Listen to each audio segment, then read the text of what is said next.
This is the Wheel of Time Spoilers podcast.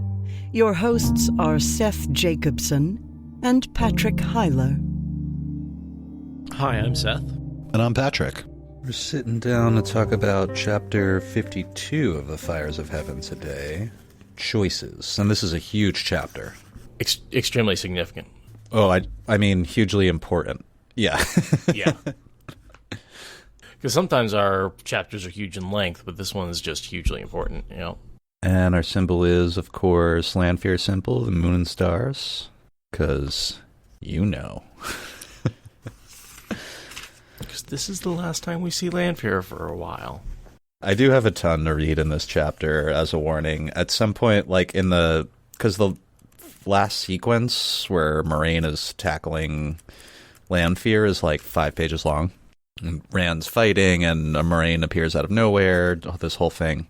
So I kind of I engineered in breaks, but I kind of wanted to read that to everyone. Like, reading it again, it's so, and watching her set it up is so exciting to me. Yeah, she's awesome. Yeah. In my first read-through, I was like, oh, she just had an opportunity and tackled her. That was kind of brave, I guess. And now reading back, I'm like, oh, she's no, been preparing she set for this this for months. Yeah. Months, yeah. Laying down his razor, Rand wiped the last flecks of lather from his face and began doing up his shirt laces. Early morning sunlight streamed through the square arches leading to his bedchamber balcony. The heavy winter curtains had been hung, but tied back to let in a breath of air. He would be presentable when he killed Ravine. The thought loosed a bubble of rage, floating up out of his belly. He forced it back down. He would be presentable and calm, cold, no mistakes. When he turned from the gilt-framed mirror, Avienda was sitting on her rolled-up pallet against the wall, beneath a hanging portraying impossibly high gold towers. He had offered to have another bed put in the room, but she claimed mattresses were too soft for sleeping. She was watching him intently, her shift forgotten in one hand. He had been careful about not looking around from his shaving to give her more time to dress, but aside from her white stockings, she wore not a stitch. "I would not shame you in front of other men," she said abruptly. "Shame me? What do you mean?" She stood in one smooth motion, surprisingly pale where the sun had not touched her, slender and hard-muscled, yet with roundness and softnesses that haunted his dreams. This was the first time he had allowed himself to look at her openly when she flaunted herself, but she did not seem aware of it. Those big blue-green eyes were fixed on his. "I did not ask Sulin to include Anyla or Samara or Lamel that first day, nor did I ask them to watch you, or to do anything if you faltered. That was only their own concern. You just let me think they would try to carry me off like a babe if I wavered. A fine distinction." His wry tone flew right past her. "It made you take care when you needed to." "I see," he said dryly. "Well, I thank you for the promise not to shame me in any case." She smiled. "I did not say that, Rand al'Thor. I said it not in front of other men. If you require it, for your own good." Her smile deepened. "Do you mean to come like that?" He gestured irritably, taking her from head to toe. She had never shown the slightest embarrassment at being naked in front of him. Far from it. But she glanced down at herself, then at him looking at her, and her face reddened. Suddenly she was surrounded by a flurry of dark brown wool and white algode, flying into her clothes so quickly that he could have thought she was channeling them on. "Have you arranged everything?" came from the middle of it. "Have you spoken to the wise ones? You were gone late last night. Who else comes with us? How many can you take? No wetlanders, I hope. You cannot trust them, especially not tree killers. Can you truly carry us to Camelin in 1 hour? Is it like what I did the night? I mean to say, how will you do it? I cannot like trusting myself to things I do not know and cannot understand. Everything is arranged, Avienda." Why was she babbling and refusing to meet his eye? He had met with Ruark and the other chiefs still near the city. They had not truly liked his plan, but they saw it, in terms of Ch52, and none of them thought he had any other choice. They discussed it quickly, agreed, and then turned to talk to other things. Nothing to do with Forsaken, or Ilion, or battle at all. Women, hunting, whether Kyrian brandy could compare with Usquai, or wetlander tabac with what was grown in the waste. For an hour he had almost forgotten what lay ahead. He hoped that the prophecy of Ruidian was somehow wrong, that he would not destroy those men. The wise ones had come to him, a delegation of more than 50, alerted by Avienda herself, and led by Amis and Moiraine and Bear, or maybe by Sorelea. With the wise ones, it was often difficult to tell who was in charge. They had not come to talk him out of anything, Ch52 again, but to make sure he understood that his obligation to Elaine did not outweigh that to the Aiel, and they had kept him in the meeting room until they were satisfied. It was that, or lift them bodily out of his way to reach the door. When they wanted to be, those women were as good at ignoring shouts as Egwene had become. We'll find out how many I can take when I try. Only Aiel. With luck, Mylon and Marengil and the rest would not know he was gone until after he went. If the tower had spies in Cairhien, maybe the Forsaken did as well. And how could he trust people to keep secrets who could not see the sun rise without trying to use that fact in Dice Damar? Yeah, he's on his way to kill Ravine because he feels obligated, because he believes Ravine has killed Morghese. And that is his promised ones, whatever his relationship is with Elaine, however you want to define that. He believes that's basically his mother-in-law. And he's like, I have an obligation to go, and the Aiel agree with him that he has an obligation to go take out Ravine. And that does, while supersedes in time his need to go and his obligation to the Aiel, it doesn't necessarily it doesn't overwhelm like sort of his ability. Yes, he has to go assassinate them, but he has to be around to support the Aiel too. He's not like, that doesn't let him off the hook. Yes, that's what the wise ones are saying, that sure, you need to go do this, but remember, this isn't your main concern. Avienda lets Rand know that while he was out the night before, a woman came by. It was Colavir. If you guys remember from the last chapter, Rand invited her for dinner, and then he just bounced. Whoops. And left her for Avienda to deal with. So that's nice of him. Although, she sure isn't going to bother him anymore. Not after what Avienda did. So I have a lot of questions about what sort of Avienda's emotions here. When she tells Rand she's not going to shame him in front of other men, what does she mean by that? I think she's referring to how Rand made a plan for the Battle of Cairhien for himself, but Avienda went and messed it up for him, basically. Oh, right, and the maidens are like, we're going to go with you, or... Yeah.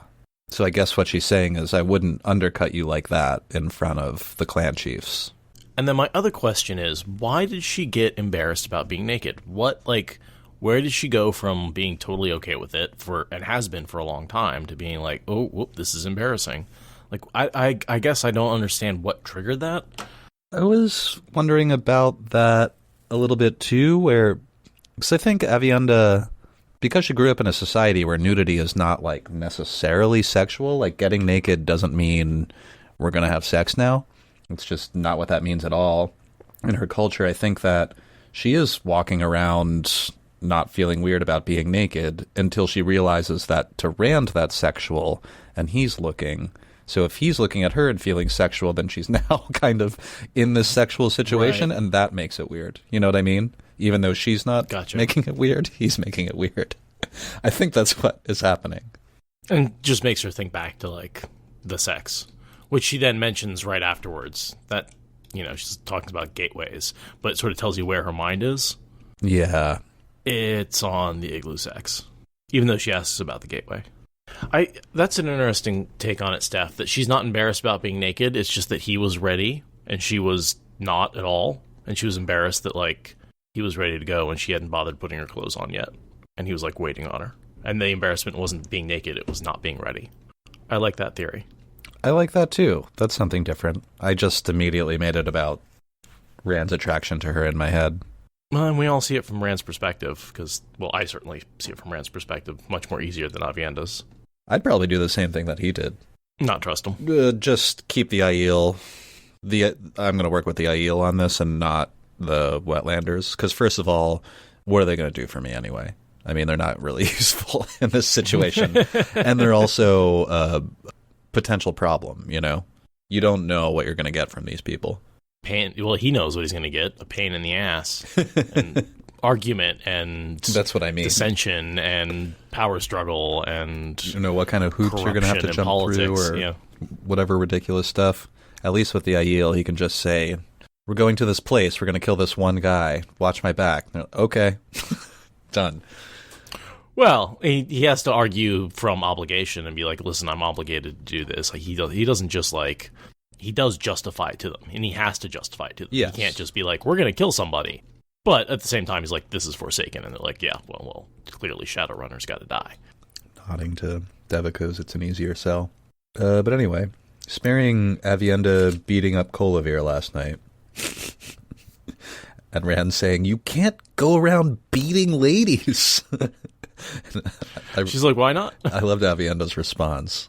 Ladies, a woman is a woman, Rand al'Thor, unless she is a wise one, she added judiciously. That one sits lightly this morning, but her bruises can be hidden, and with a day's rest she will be able to leave her chambers. And she knows the right of matters now. I told her if she caused you any bother again, any bother, I would come talk to her once more. A much longer talk. She will do as you say, when you say it. Her example will teach others. The tree killers understand nothing else. I love how very matter-of-fact she is about it.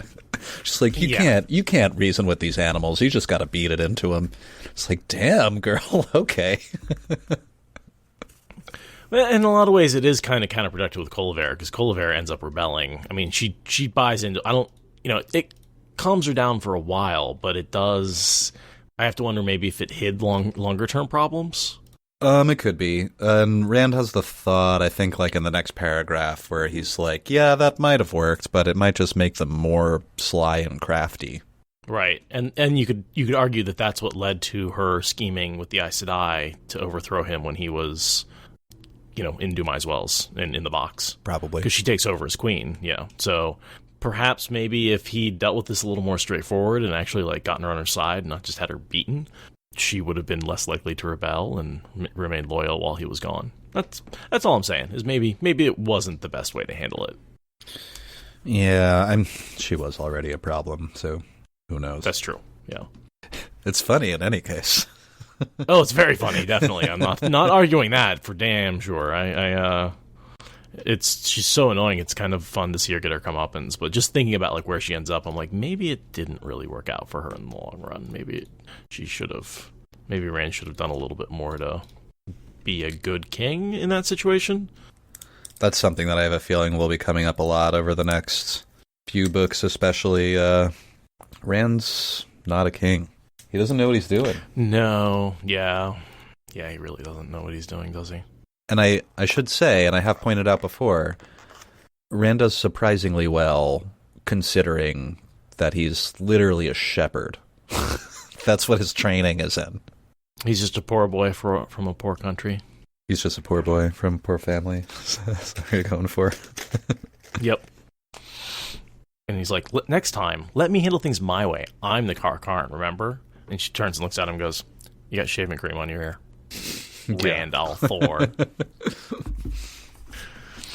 He's like, I'm the Karn. She immediately sets him down. He's like, no, you're Rand al'Thor. You're just in this room. Wipe your face, dude chief with of shaving. chiefs. Yeah, clean behind your ears, buddy.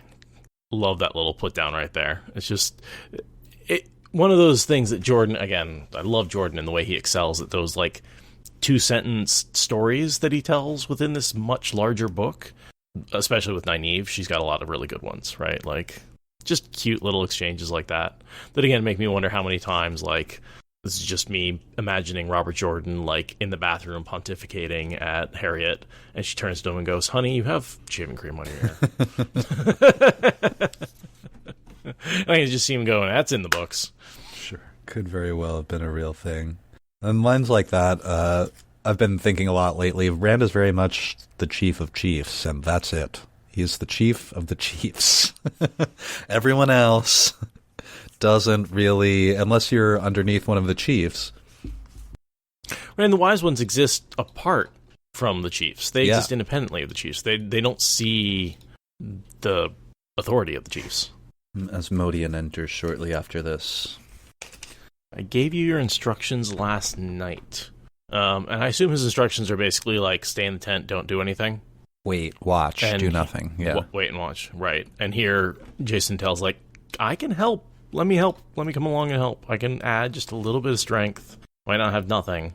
It might be a tiny feather, but it might be the feather that breaks the camel's back, or the Ravine's back, as the case may be. When Rand's thinking about the shield that makes it so Asmodean is not strong at all, I did want to point out that as he's thinking about Lanfear, he thinks perhaps she had lied to give Asmodean false hope, to make Rand believe the man would grow strong enough to teach him more than he ever would. In reference to Lanfear said it would dissipate eventually. Because it doesn't seem to dissipate at all. And it's hard to know whether that's just, honestly, it hasn't been that long, right? It's been a month or two, maybe? We figured out the timeline, like the traveling across and then the Battle of Kyrian, all that happened in a relatively short period of time. There was like a 10-day break in there somewhere, but like a couple of months, right? So maybe if it had been a year or two, we'd have seen it fade, and maybe it doesn't give it time. Or maybe she lied. And knowing Lanfear, she lies so easily. I can only imagine that she just sealed him off and was like, oh yeah, you'll be able to learn better and bigger stuff later, don't worry.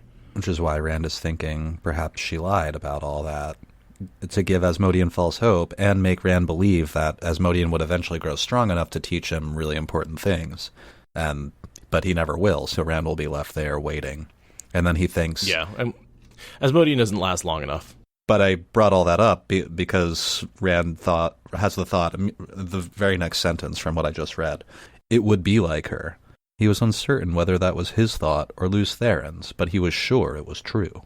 And again, that's where I don't think that it's just his thought and it's knowledge leaking across, but he's starting to sequester his insanity into that voice of Lews Theron.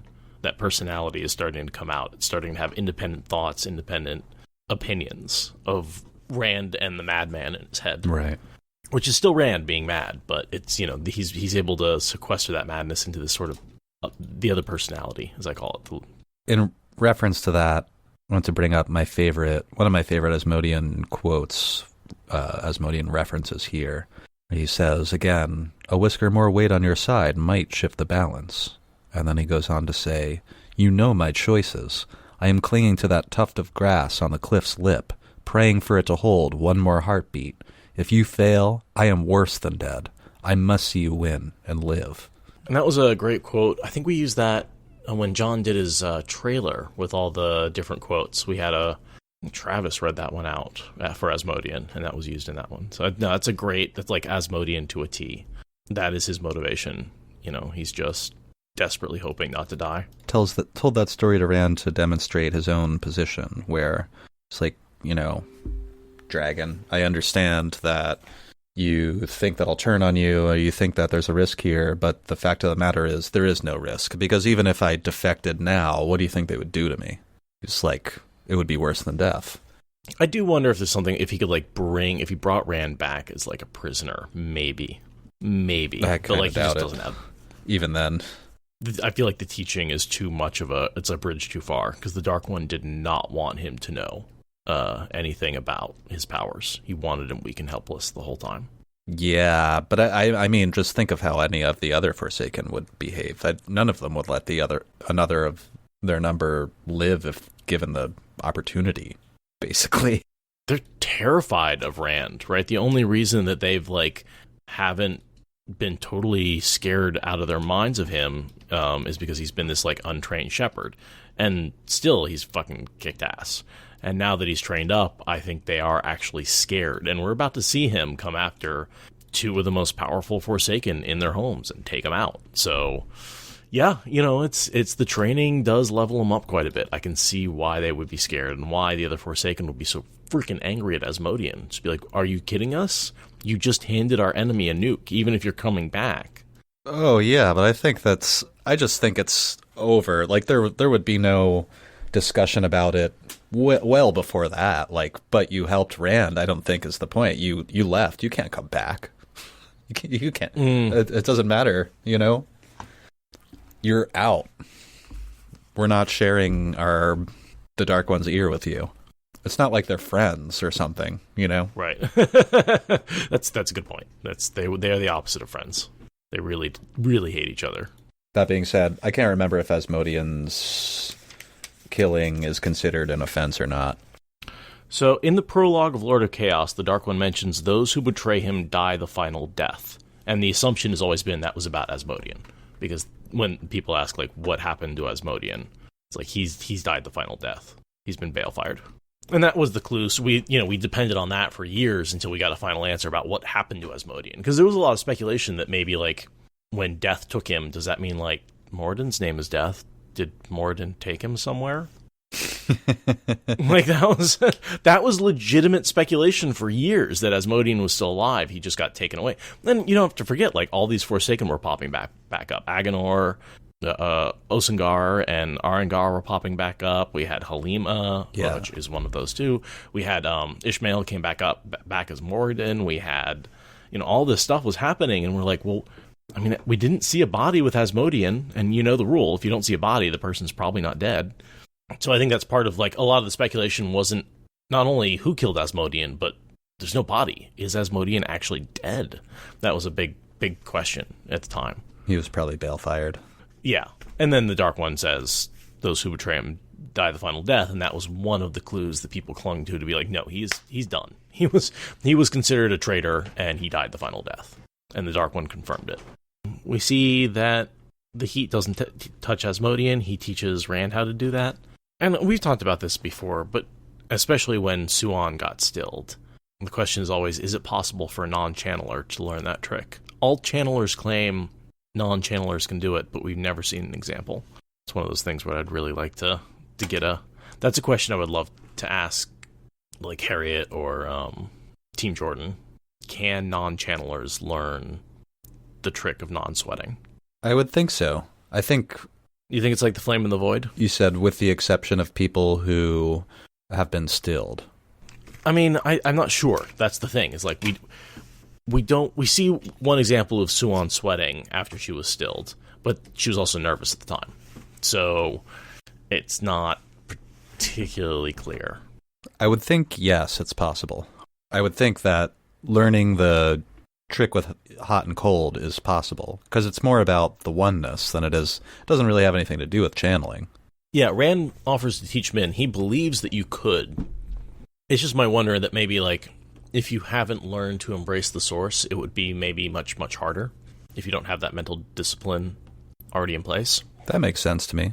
That the training helps immensely. But, we see other people use the oneness. And I always thought the trick with hot and cold is associated with the oneness somehow. It makes me wonder if Tam could do the trick pretty easily.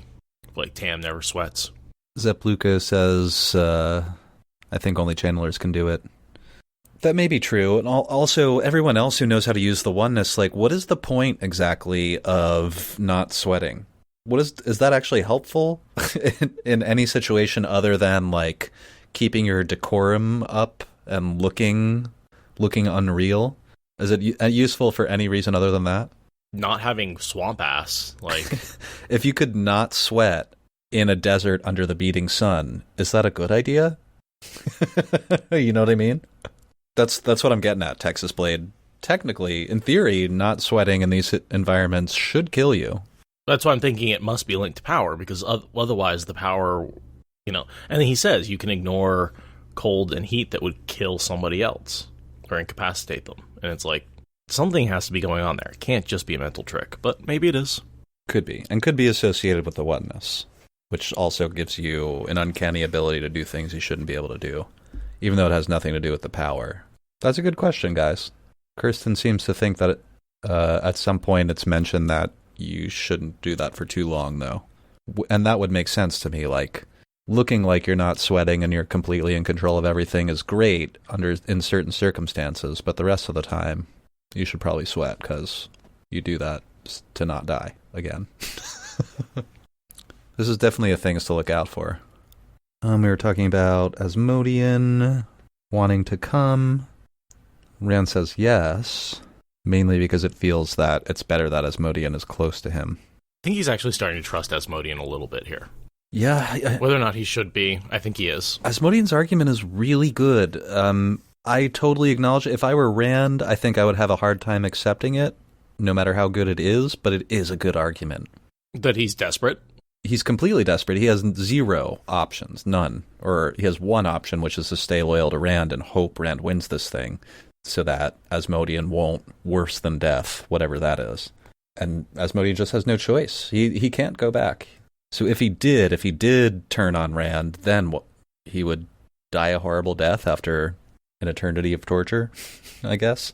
Yeah, I mean, again, the only thing I can think of is maybe if he got, like, turned Rand over to the Dark One. But I agree. I don't even think he would get the chance. Yeah. Like, I just think they'd be like, no, you ruined my plans. Because the Dark One doesn't want Rand as a prisoner. He could have taken him as a prisoner many, many times, right? Like, what he wants is Rand to go fucking nuts and to be put under pressure and stress and destroy the world on his own. And he wants him ne bliss, you know. He wants him to serve him willingly, which is very different than wanting a, prisoner. And he is starting to go mad. Yeah. It's another thing I noticed he is here. touched by the Dark One. Yeah. There's an interesting parallel between the wound in his side and the Dark One's prison. I think about that a lot. And just as the Dark One gets closer and closer to escaping, we see the wound become more and more fragile. Mm-hmm.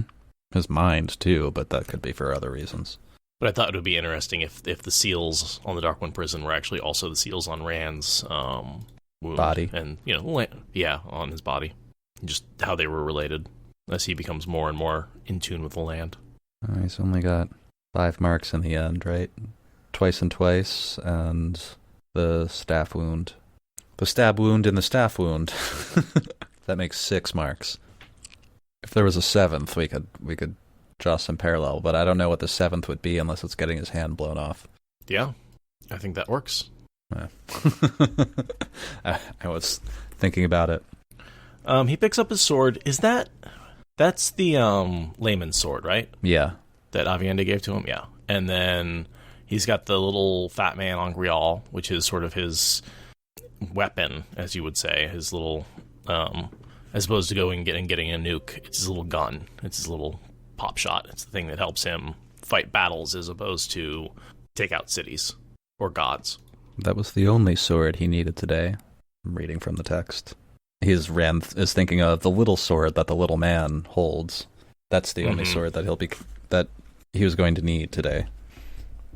I like that little man, Tyron Grial. Siddhartha. Well, and he's, he had that experience with Kalendor where it really scared him. Like, He brought back the little girl as a zombie, basically. Right.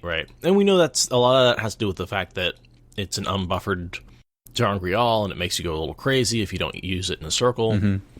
But he's thinking about using both the Kalendor and the Choden Call, and he thinks that if the power is this crazy-making for Kalendor, what's going to happen if I use, like, the bigger amount of power? I'll go even more crazy. So he's scared of both of those, and he wants to leave them where they are, even though it would make short work of Ravine. That is all I have on this page, except at some point Rand murmurs, "The world rides on my shoulders," and Aviendha pinches his butt with the power. And he pinches hers right back. A little flirty there. Again, I like those little relationship building moments the two of them have. When the characters actually get to spend time together, you get to see the relationship building sort of in the background.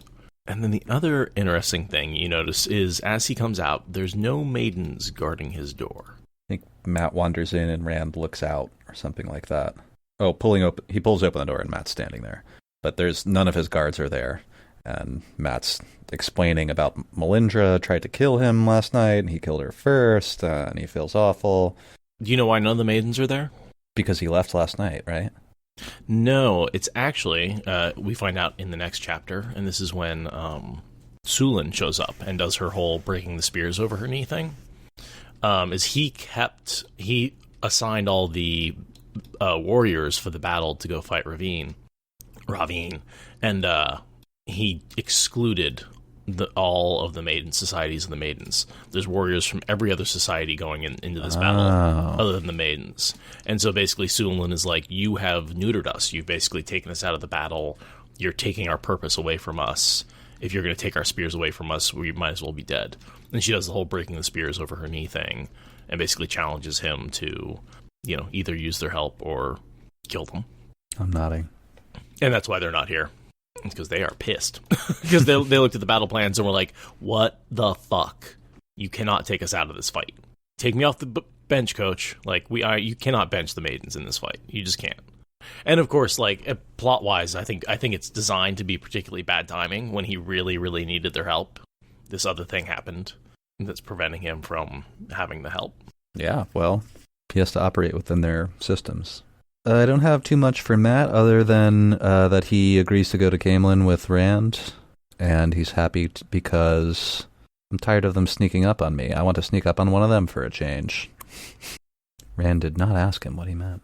And then he references, I just hope I get a bloody pat on the head instead of the bloody flower. Yeah. That's a reference to a quote in the last chapter. His last section, yeah. Hero. He was no hero. What did a hero get? An Aes Sedai patting you on the head before she sent you out like a hound to do it again. A noble woman condescending to favor you with a kiss, or laying a flower on your grave. So, it's basically the pat on the head is they pat you on the head to go out and fight and then put a flower on your grave. So he hopes he gets the bloody pat on the head instead of the flower on his grave. I have a little section to read with Moiraine that kind of whets our appetite for what's about to happen, which is like 5 uninterrupted pages of awesome. And I imagine Moiraine is dressed the way she is because she saw it in the vision. Oh, perhaps, yeah. That's why she's dressed up so much, yeah. Perhaps it was being here, where House de Madrid had once held the Sun Throne, but Moraine's graceful carriage was more regal than he remembered ever seeing it. Not even the presence of Jason Natale could spoil that queenly serenity with surprise. But amazingly, she gave Matt a warm smile. So, you are going too, Matt. Learn to trust the pattern. Do not waste your life attempting to change what cannot be changed. From Matt's face, he might have been considering changing his mind about being there at all, but the Aes Sedai turned from him without a trace of worry. These are for you, Rand. More letters? He said. One bore his name in an elegant hand that he recognized immediately. From you, Moiraine? The other carried Tom Maryland's name. Both had been sealed with blue wax, apparently with her great serpent ring, impressed with the image of a snake biting its own tail. Why write me a letter? And sealed? You've never been afraid to say whatever you wanted to say to my face. If I ever forgot it, Avienda has been reminding me that I'm only flesh and blood. You have changed from the boy I first saw outside the Wine Spring Inn. Her voice was a soft silver chiming. You are hardly the same at all. I pray you have changed enough. Egwene murmured something low. Rand thought it was, I pray you have not changed too much. She was frowning at the letters as if she too wondered what was in them. So was Avienda. Moiraine went on more brightly, even briskly. Seals ensure privacy. That contains things I wish you to think on, not now, when you have time for thinking. As for Tom's letter, I know no safer hands than yours in which to place it. Give it to him when you see him again. Now, there is something you must see at the docks. The docks? Rand said. Moiraine, this morning of all mornings, I've no time for... But she was already moving down the corridor as if sure he would follow. I have had horses readied, even one for you, Matt, just in case. Egwene hesitated only a moment, then followed. Rand opened his mouth to call Moiraine back. She had sworn to obey. Whatever she had to show him, he could see it another day. What could an hour hurt? Matt muttered. Perhaps he was reconsidering. Oh yeah, what could possibly happen in that hour? Moiraine's like, hey, I got something to show you. It's right over here, buddy. I also really enjoyed that Moiraine directly says to Matt, oh, so you are coming. I'm glad you chose to do that. Because she wasn't sure if he'd be there. At all. From the visions, yeah. And also, I readied horses for everyone, even you, Matt, just in case, because she didn't know if he would be there. She knew everyone else would be, but she thought there was a chance he would be. Because going through those rings, you see lots of possible alternate histories. In some things, every single time, I'm guessing, Lanfear's there, but only sometimes is Matt. That sort of thing where everybody else is there in every vision, except Matt's only there in some of them. Yeah. And I mean, if we're talking about potential futures or possible futures, I mean, Matt could have died like 12 hours ago, like 48 hours before that, a bunch of times. He's going to die in about 12 more hours. He will die, yes, soon. Yes, very soon. But that's a weird time thing because he dies, but then Rand makes it so he destroys everything the person who killed Matt did before Matt died. Yeah.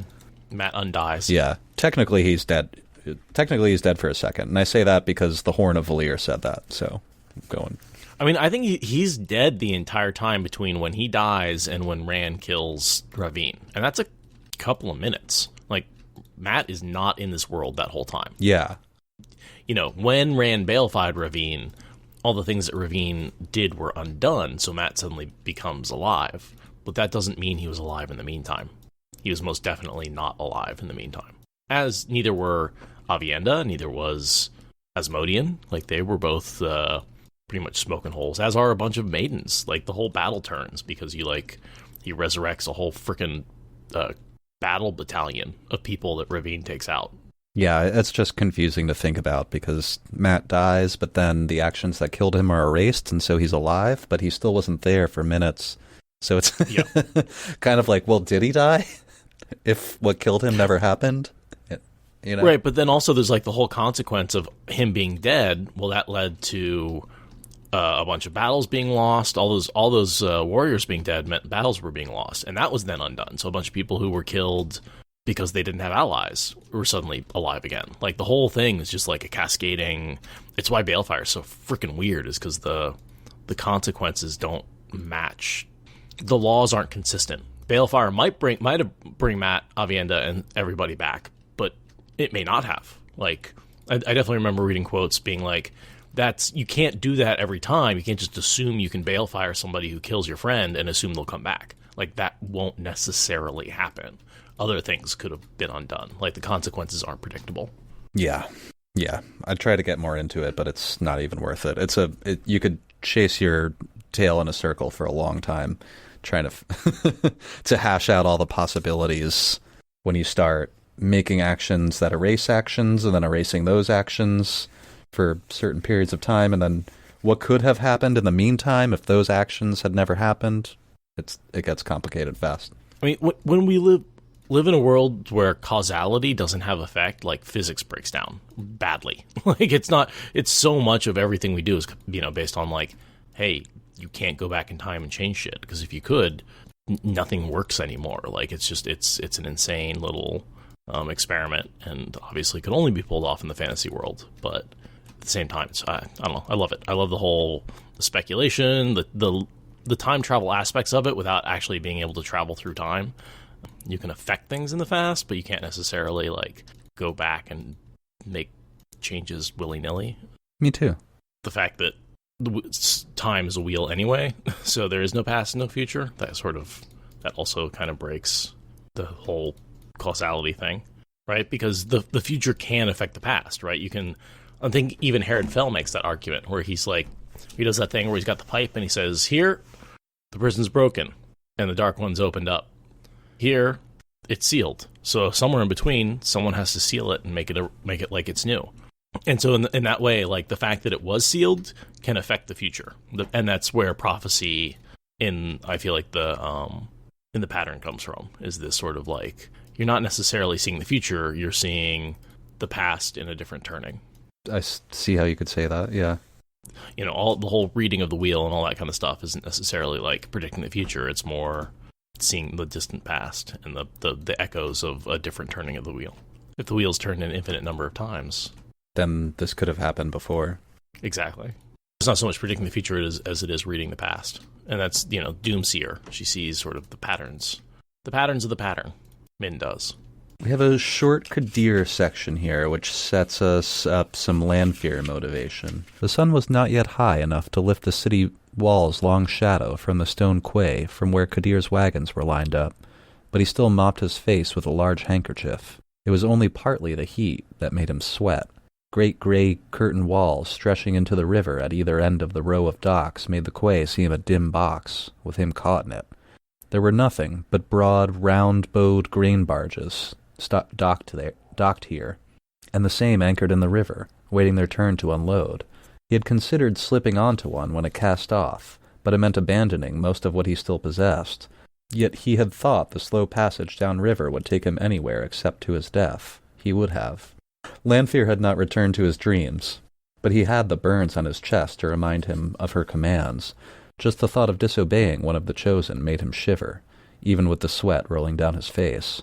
If only he knew who to trust, to the extent it was possible to trust any of his fellow dark friends. The last of his drivers, who had sworn the oaths, had vanished 2 days ago, very likely on one of the grain barges. He still did not know which Aiel woman had slipped that note under his wagon door. You are not alone among strangers. A way has been chosen. Though he had several possibilities in mind. The docks held almost as many as Aiel as they did workmen, come to stare at the river. He had seen a few of those faces more often than seemed reasonable, and some had looked at him consideringly. A few Cairienin had as well, and a Terran lord. That meant nothing by itself, of course, but if he could find a few men to work with. A mounted party appeared in one of the gateways, Moiraine and Randall Thor leading the way, with one of the Aes Sedai's warders, as they threaded through the carts hauling grain sacks away. A wave of cheers rode with them. All glory to the Lord Dragon, and hail to the Lord Dragon, and now and again, glory to Lord Matrim, glory to the Red Hand. For once, the Aes Sedai turned down toward the tail end of the line of wagons without so much as a glance at Kadir. He was just as glad. We're seeing his perspective as he's watching what's happening. All our heroes. Yeah, what's happening, basically. He watches Rand and Moiraine walk toward the back of the wagon. She's leading him there. Yeah, she knows exactly where she needs to position everything. She came in last night, and she actually set the bracelet down in the right position. I'll talk about that in a second. Yeah. And then he sees an old friend. Oh, and we know, of course, that the dark friend is Melindra, who slipped him the note, and she's dead now. I always assumed it was Melindra. Yeah, I think we can safely assume that, unless anyone has any objections. Yeah, the note's vague, and I don't... My real question is, what is the point of this note? I thought she was going to give him instructions. I don't think she intended to die. She may have come to him, maybe, after killing Matt. Maybe. Not entirely sure. You are not alone among strangers. A way has been chosen. It says basically nothing except you're not alone. Right. A way has been chosen. It sounds more like a password phrase than anything else. Well, and the word "the chosen" is sort of what she's implying is the password phrase. Exactly. Using the word chosen makes it a password phrase. Aren't you going to look at an old friend, Hudnan? That melodious voice jerked Kadir around, gaping at a hatchet-nosed face, dark eyes almost hidden by rolls of fat. Kylie? It was impossible. No one survived alone in the waste except Aiel. She had to be dead. But there she stood, white silk straining over her bulk, ivory comb standing tall in her dark curls, a faint smile on her lips. She turned with a grace that still surprised him in a woman so large, and lightly climbed the steps into his wagon. Because she's not actually that large. For a moment, he hesitated, then hurried after her. He would as soon Kylie Sheogi really had died in the waste. The woman was bossy and obnoxious. She need not think she was getting a penny of the little he had managed to salvage. But she stood as high as Jason Natale. Perhaps she would answer a few questions. At the least, he would have someone to work with. At the worst, someone to put blame on. Power went with standing high, but so did blame for failures of those beneath you. Kadir's a real gem, isn't he? More than once he had fed to his superiors, those still higher up, in order to cover himself. Carefully closing the door, he turned, and would have screamed if his throat had not clenched too tight for sound. The woman who stood there wore white silk, but she was not fat. She was the most beautiful woman he had ever seen. Eyes like dark, bottomless mountain pools, woven silver, belting her narrow waist, silver crescents in her shimmering black hair. Kadir knew that face from his dreams. His knees thudding to the floor, shook breath loose. Great mistress, he said hoarsely, how may I serve? Lanfear might have been looking at an insect, one she might crush beneath her slipper, or might not. By showing your obedience to my commands. I have been too busy to watch Randall Thor myself. Tell me what he has done, aside from conquering Cairien, what he plans to do. It is difficult, great mistress. One such as myself cannot come close to such as he. An insect, those cool eyes said, allowed to live so long as it was useful. Kadir racked his brain for everything he had seen or heard or imagined. He is sending Aiel south in huge numbers, great mistress, though I do not know why. The Terrans and Kyrianan do not seem to notice, but I don't think they can tell one Aiel from another. Neither could he, but he would not dare lie to her. But if she thought he had more use than he did, he has founded a school of some sort in a city palace that belonged to a house with no survivors. At first, there was no way to tell whether she liked what she was hearing, but as he went on, her face began to darken. Yeah, she doesn't like hearing what Rand's been up to.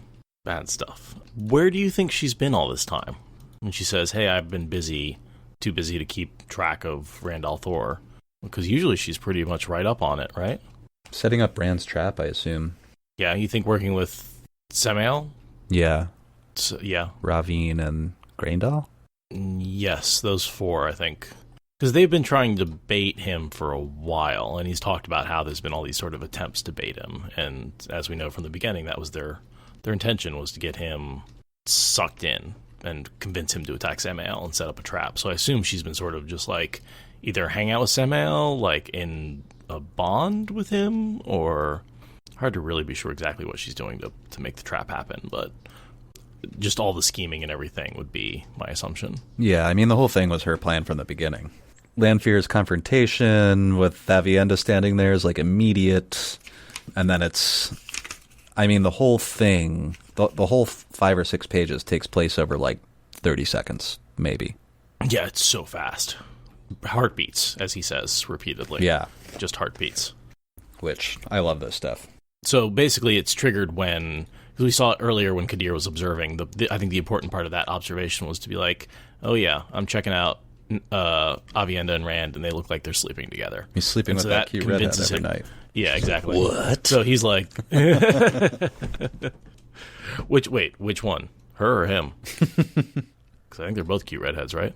Yeah, no, so that's what triggers her, is that little bit, which is something of an assumption on Kadir's part. He's not like absolutely, he's right, but he thought they'd been sleeping together for much longer than they actually had been. Yeah, and I mean, they only slept together the one time. Yeah, and pretty recently too. I think that was, I mean, not terribly just long earlier ago. in this book. Yeah, I want to say right before they left for Kyrian. You know, there's that battle, but since then, hasn't been that long. They're just sort of coming to terms. What is it you want me to see, Moiraine? Rand said impatiently, tying Jayadine's reins to one wheel of the last wagon in line. She was standing on tiptoe to peer over the side of the wagon bed at a pair of casks that seemed familiar, unless he was mistaken. They held the 2 Quendiar seals, packed in wool for protection, now that they were no longer unbreakable. He felt the Dark One's taint strongly here. It almost seemed to come from the casks, a faint miasma, as from something rotting in a hidden place. It will be safe here. I'd like to point out that that's the same rotting feeling that the girls felt in their seal right before they were broken. Absolutely. And it sort of, bolsters my opinion that the Dark One broke those and now has transferred his focus to these other 3, or these, one of these 2, in order to try and break himself out of prison, or at least weaken them. And that's the miasma that he's sensing. It will be safe here, Moiraine murmured. Lifting her skirts gracefully, she started up the line of wagons. Land heeled her, a half-tame wolf, the cloak hanging down his back, all disturbing ripples of color and nothingness. Rand glared. Did she tell you what it was, Egwene? Just that you had to see something, that you had to come here, anyway. You must trust Aes Sedai, Aviendha said, almost as levelly, but with a hint of doubt. Matt snorted. Well, I mean to find out now. Natael, go tell Bael I'll be with him in... At the other end of the line, the side of Kadir's wagon exploded, splinters scything down Aiel and townsfolk. Rand knew. He did not need goosebumps prickling his skin to know. He raced toward the wagon, after Moiraine and Lan. Time seemed to slow, everything happening at once, as if the air were jelly clinging to each moment. Lanfear stepped out into stunned silence, except for the moans and screams of the injured, something limp and pale and red-streaked hanging from her hand, dragging behind her as she walked down the invisible steps. Her face was a mask of carved ice. He told me, Lews Therin, she almost screamed, flinging the pale thing into the air. Something caught it, inflated it for a moment into a bloody, transparent statue of Hadnan Kadir, his skin removed whole. The figure collapsed and fell as Lanfear's voice rose to a screech. Well, I can't screech, guys, but you let another woman touch you! Again! Moments clinging, all happening at once. Before Lanfear reached the stones of the quay, Moiraine lifted her skirts higher and began running straight toward her. Quick as she was, Lan was quicker, ignoring her shout of, "No, Lan!" Sword coming out, Longlegs carried him ahead of her, color-shifting cloak waving behind him as he charged. Suddenly, he seemed to run into an invisible stone wall, bounce back, try to stagger forward again. One step, and as if a giant hand had smashed him aside, he flew 10 paces through the air, crashing to the stones. While he was in mid-air, Moiraine jerked forward, feet skidding along the pavement, until she was face to face with Lanfear. It was only for a moment. The Forsaken looked at her as though wondering what could have gotten in her way. Then, Moiraine was flung to one side so hard she rolled over and over until she disappeared beneath one of the wagons. I think Moiraine put herself in that position deliberately to be knocked to the side and dismissed. That she runs up in front of her and just stops. Like, that has to have been predicted. Oh, I didn't see that as her running. Her feet skidded. I thought Lanfear dragged her. But that being said, Moiraine knows everything that's about to happen. The quayside was in turmoil. Just moments since Kadir's wagon erupted, yet only the blind could not know the one power was being wielded by the woman in white. Along the docks axes flashed, cutting ropes, freeing barges as their crews desperately fended the craft toward open water and flight. Bare-chested dockmen and dark-clothed townsfolk struggled to jump aboard. In the other direction, men and women milled and screamed as they fought to pass through the gates into the city, and among them, Caedan sword-clad figures veiled themselves and rushed at Lanfear with spears or knives or bare hands. There could be no doubt she was the source of the attack. No doubt she fought with the power. They ran to dance the spears, regardless. Fire rolled over them in waves. Arrows of it pierced those who came on with their clothes in flames. It was not as if Lanfear battled them, or even paid them any real mind. She might have been brushing aside gnats or bitums. Those who fled burned as well as those who tried to fight. She moved toward Rand as if nothing else existed. Heartbeats only. 3 steps she had taken when Rand seized the male half of the true source, molten steel, and steel-shattering ice, sweet honey, and midden heap. Deep in the void, the fight for survival was distant, the battle before him scarcely less. As Moiraine vanished beneath the wagon, he channeled, pulling the heat from Lanfear's fires, sinking it into the river. Flames that a moment before engulfed human forms vanished. In the same instant, he wove the flows again, and a misty gray dome came into being, a long oval enclosing him and Lanfear and most of the wagons, an almost transparent wall that shut out all not already within. Even as he tied the weave, he was not sure what it was or where it had come from. Some memory of loose Therans, perhaps. But Lanfear's fires struck it and stopped. He could see people outside dimly, too many, thrashing and flailing. He had taken the flames, not the searing flesh. That stench still hung in the air, but none would burn now that had not already. Bodies lay inside, too, mounds of charred cloth, some stirring, feebly, moaning. She did not care. Her channeled flames winked out. The gnats were dispelled. She never glanced aside. Heartbeats. He was cold in the emptiness of the void, and if he felt sorrow for the dead and dying and scarred, the feeling was so far off it might not have been. He was cold itself, emptiness itself. Only the rage of Saidin filled him. Movement to either side. Avienda and Egwene, eyes concentrated on Lanfear. He had meant to shut them out from this. They must have raced with him. Mat and Asmodean outside. The wall missed the final few wagons. In icy calm, he channeled air to snare Lanfear. Egwene and Avienda could shield her, while he distracted her. Something severed his flows. They snapped back so hard he grunted. "One of them?" Lanfear snarled. "Which is Avienda?" Egwene threw her head back and wailed, eyes bulging, the world's agony shrieking from her mouth. Witch! Aviendha rose on tiptoes, shuddering, howls chasing Egwene's as they climbed higher and higher. The thought was suddenly there in the emptiness. Spirit woven so, with fire and earth, there. Rand felt something being cut, something he could not see, and Egwene collapsed in a motionless heap. Aviendha, to hands and knees, head down and swaying. Lanfear staggered, her eyes going from the women to him, dark pools of black fire. You are mine, Lews Therin. Mine! No. Rand's voice seemed to come to his ears down a mile-long tunnel. Distract her from the girls. He kept moving forward, did not look back. I was never yours, Moiraine. I will always belong to Ilyenna. The void quivered with sorrow and loss, and with desperation, as he fought something besides the scouring of Saidin. For a moment, he hung balanced. I am Rand al'Thor, and Ilyenna, ever and always my heart, balanced on a razor edge. I am Rand al'Thor. Other thoughts tried to well up, a fountain of them. Of Ilyenna, of Moiraine, of what he could do to defeat her. He forced them down, even the last. If he came down on the wrong side, I am Rand al'Thor. Your name is Lanfear, and I'll die before I love one of the Forsaken. Something that might have been anguish crossed her face. Then it was a marble mask once more. If you are not mine, she said coldly, then you are dead. As other people say, we're kind of surprised that she doesn't know which one's Aviendha, but, we're not the most rational when we're that angry. But it seems like she's talked to Egwene, she's been around in the tents for a while, she's been watching Rand for a while.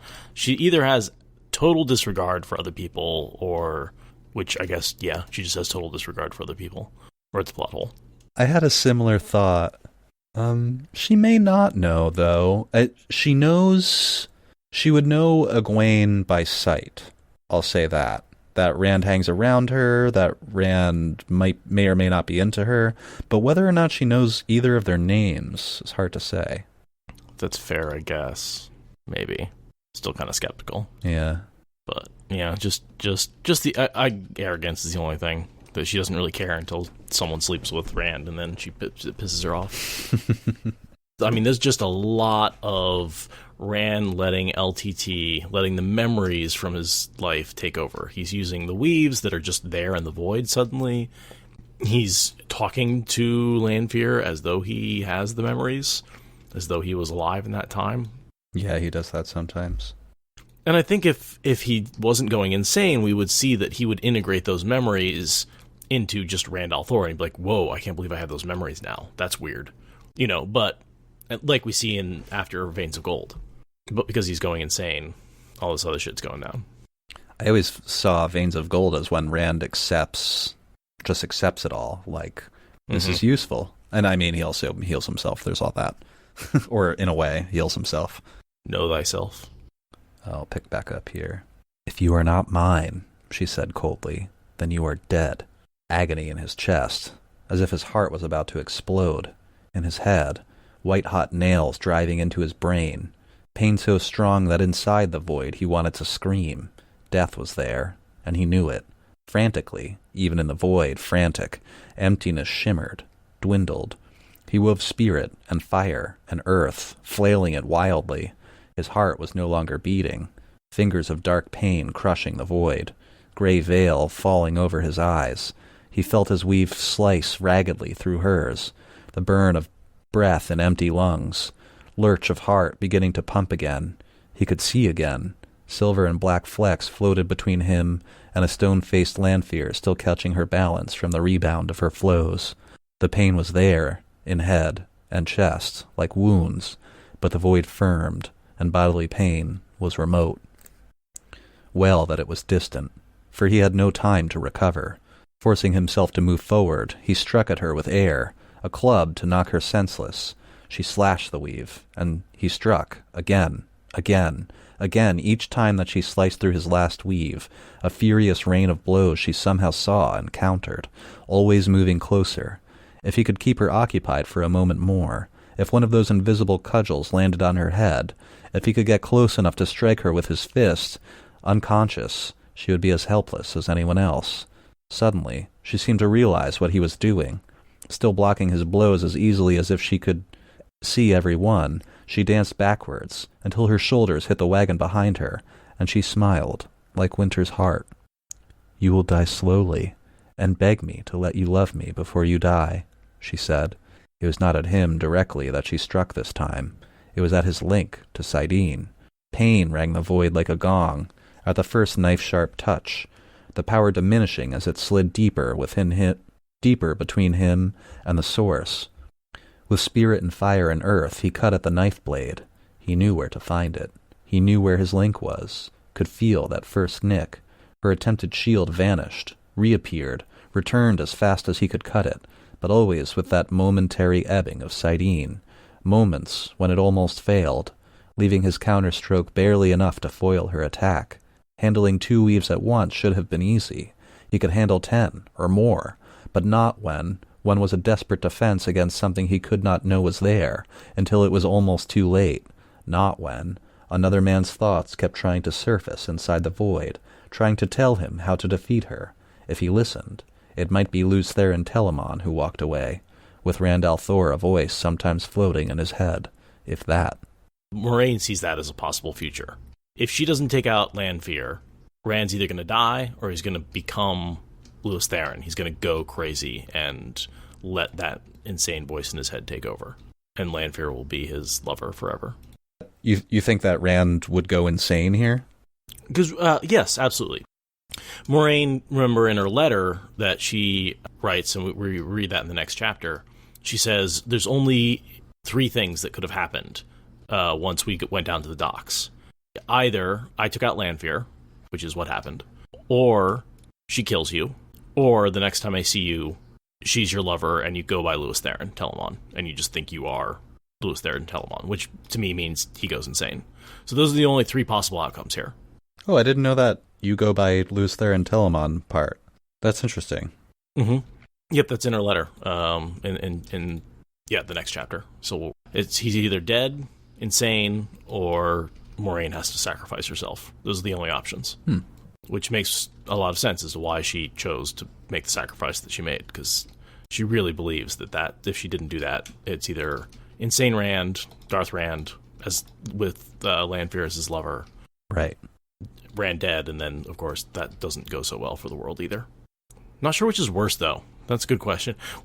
Would you rather have an insane Rand working for the Dark One, or would you rather have just Rand dead? I'd rather have insane Rand. You think? I think I'd rather have Rand dead and just be like, well, let's give the next turning of the wheel a shot, because this one did not work out for us. Oh, my thought was, could be like Marshes to Ruin situation. So, like, he can come through for you at the last moment. Marsh's Ruin's tool, but because Marsh's Ruin's tool, that makes him useful at the last moment. Sort of an Ingtar moment. My immediate reaction to your question was, at least there's still hope if Rand is alive. I don't know, though. I mean, I guess maybe if Nynaeve healed him after that, I can see that. Maybe. I'll make both of those trolls watch you beg, Lanfear said. But should I make them watch you die first, or you them? When had she climbed into the open wagon bed? He had to watch her, watch for any hint that she was tiring, her concentration slipping. It was a vain hope. Standing beside the twisted doorframe ter'angreal, she looked down at him, a queen about to pass sentence, yet she could spare time for chill smiles at a dark ivory bracelet that she turned over and over in her fingers. I think the whole reason the bracelet was there, the reason that Moiraine put it there, A, is yes, she saw it in the vision, but more importantly, she needed Lanfear to climb up on the bed of that wagon and stand right next to the doorframe. And the only way to get her into that position was to bait her with a really, really powerful ter'angreal. So in the middle of this battle, Lanfear looks over, she's backed up against this wagon, and her only choice... And she's like, this battle's going okay, but he's cutting my flows, and there's other Aes Sedai, I'm not really sure. And then she looks over and goes, oh, look at this Angreal. I'm just going to climb up, pick this up, and start kicking Rand al'Thor's butt. And that reaction is what Moiraine was depending on to get Lanfear in the right place so that she could tackle her through the doorway. And also so she could get the bracelet from the Finn and be like, give me the bracelet, and that gives her the power that she needs when she gets out of the doorway to survive on the other side, basically.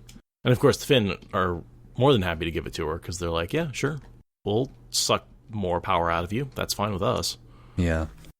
Standing beside the twisted doorframe to Rangriel, she looked down at him, a queen about to pass sentence, yet she could spare time for chill smiles at a dark ivory bracelet that she turned over and over in her fingers.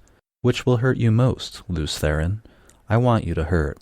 I want you to know pain such as no man has ever known. That last line has an exclamation point, but I just want to say I always imagine Lanfear saying these things like coolly. I get that she's supposed to be screaming a lot in this scene, but it's almost more menacing to me if she's just like, chill about it. Which will hurt you most, Lews Therin? Icy cold. Yeah, how I think of it. Scarier. Yeah. That she's like alternating between like screaming, "Which one's Avienda?" and "I will kill you." All right. Yeah. The thicker the flow to him from the source, the harder it would be to cut. His hand tightened on his coat pocket, the fat little stone man with his sword, hard against the heron branded into his palm.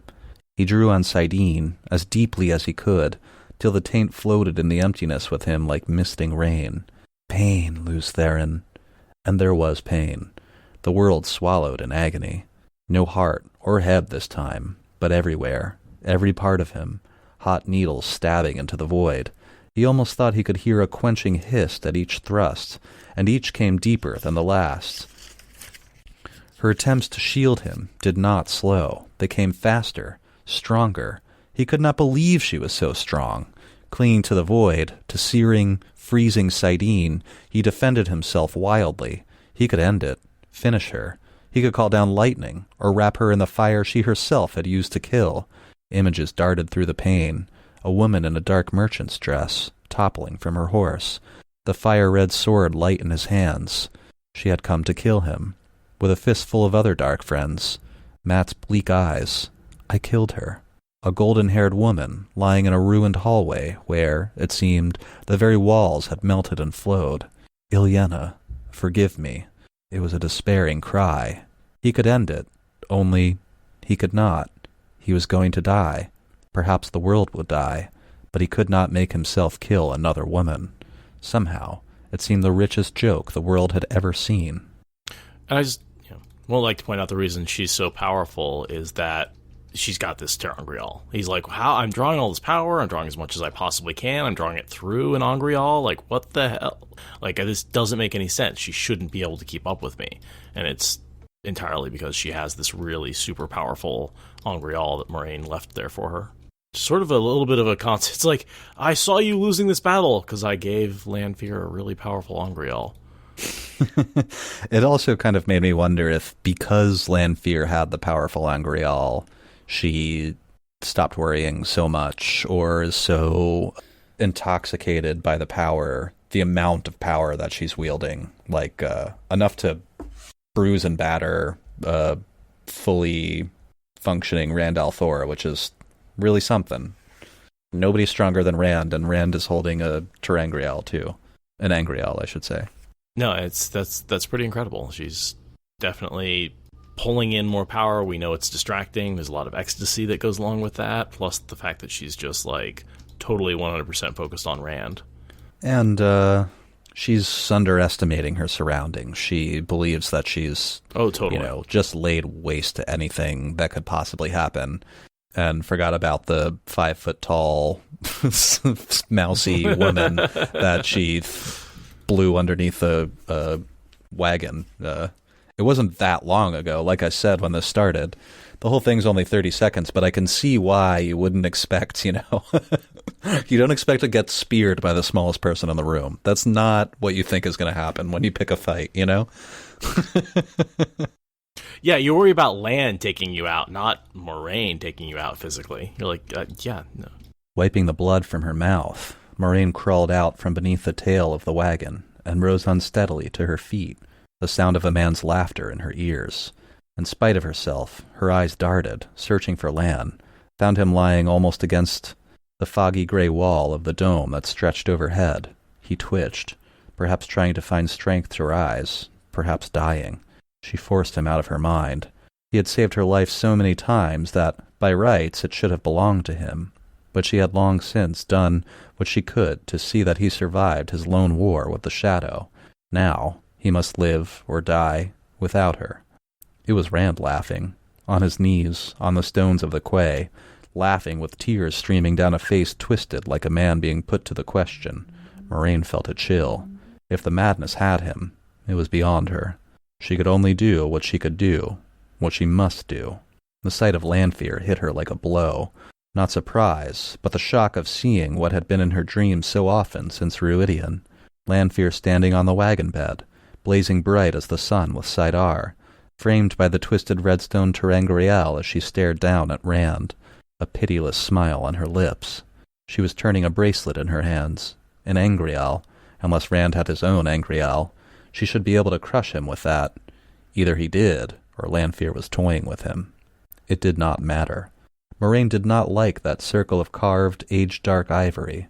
At first glance, it seemed to be an acrobat, bending backwards to grip his ankles. Only a closer work would show that his wrists and ankles were bound together. She did not like it, but she had brought it out from Ruidian.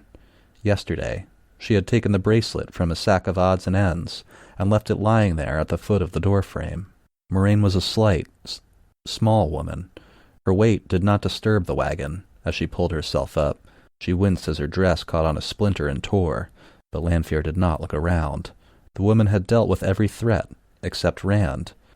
He was the only corner of the world that she acknowledged in the least right then. Suppressing a small bubble of hope, she could not allow herself that luxury. Moiraine balanced upright, a moment, on the wagon tail, then embraced the true source, and leapt at Lanfear. The Forsaken had an instant's warning, enough to turn before Moiraine struck her, clawing the bracelet away. Face to face, they toppled through the doorframe ter'angreal. White light swallowed everything.